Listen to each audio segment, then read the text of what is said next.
जय श्री राम सभी को। जब राम जी अश्वमेध यज्ञ करने जा रहे थे, तो उनसे जनता ने कहा कि अश्वमेध यज्ञ बिना पत्नी के पूरा नहीं होता।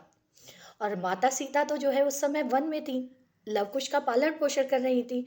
और राम जी को पता भी नहीं था माता सीता कहाँ है, और इसी जनता के कहने में आके माता सीता और राम जी अलग हो गए थे। राम के अंतर्द्वंद को चित्रित करने की एक कोशिश की है, एक कथानक है जो उनके मन के वक्तव्य है, उनकी पीड़ा को मैंने लिखने की कोशिश की है। कविता नहीं है, प्रसंग है। ध्यान से सुनिएगा।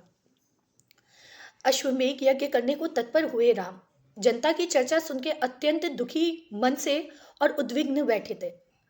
उनके चित्त को शांति ही नहीं मिल रही थी। ये सोच कर कि जिस प्रजा के लिए उन्होंने अपने सांसारिक जीवन को तिलांजलि दे दी, दीपक पे लगी बाती की तरह राम ने अपने आप को इस राज्य के लिए, समाज के लिए जला डाला। अपनी पतिव्रता जीवन संगनी को उन्होंने अलग कर डाला, जिसकी सुरक्षा के लिए उन्होंने समुद्र पर सेतु बांध दिया, सहस्रों राक्षसों का संहार किया, दशानन का वध किया। उसने अग्नि परीक्षा भी सहर्ष दे दी, अपने परिवार के लिए, अपने राज्य के लिए, अपनी प्रजा के लिए, अपने समाज के लिए, जिसके पावन होने पर उन्हें महादेव की भक्ति सा विश्वास था। उस पत्नी से दूरी बना ली, तपस्या की तरह इस राज्य की सेवा करने लगे। वो प्रजा आज मुझे द्वितीय विवाह करने की सलाह दे रही है, ताकि अश्वमेध यज्ञ पूरा हो सके। इसलिए उस परित्यक्ता महासती को भूल के उसका स्नान किसी और को दे दूं, जो इस प्रजा के लिए, मेरे सम्मान की रक्षा के लिए मुझे अकेला छोड़कर चली गई, ताकि इस प्रजा का मैं पालन कर सकूं। मैं तो जाना चाहता था, पर वो मुझे रोक गई कि राम राज्य जाना है। हम दोनों का अश्रुपूरित निर्णय, इस राज्य, इस प्रजा के लिए परस्पर वियोग को सहना, ताकि मैं अपना कर्तव्य पालन कर सकूं, प्रजा पालन का। आज 15 वर्ष बीत गए हैं इस बात को। मेरी सीतें जाने कहाँ होंगी। हम यहाँ प्रजा के कर्तव्य का पालन निर्वहन करते रहे।